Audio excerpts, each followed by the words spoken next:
रात्रीचे नेमके 3:17 झाले होते. मोबाईलच्या स्क्रीनवर तोच वेळ वारंवार चमकत होता.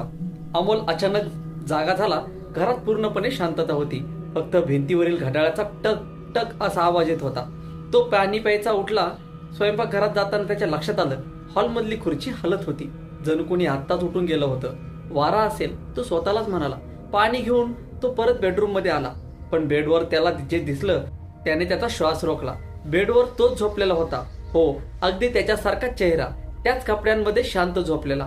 अमोल घाबरून मागे सरकला. त्याने पुन्हा एकदा नीट पाहिलं आणि अचानक बेडवरचा तो डोळे उघडतो आणि हळू आवाजात म्हणतो, तू उशिरा आलास. क्षणात सगळीकडे अंधार पसरतो. अमोल किंचाळतो, पण आवाज बाहेरच येत नाही. पुन्हा सकाळ होते. अमोलची आई त्याला उठवायला येते. तो शांत झोपलेला असतो. चेहऱ्यावर हलकीशी स्मित रेषा, पण भिंतीवरच्या घड्याळात वेळ अडकलेली असते. नेमकी 3:17 आणि हॉलमधली खुर्ची अजूनही जशाला तशी हालत होती.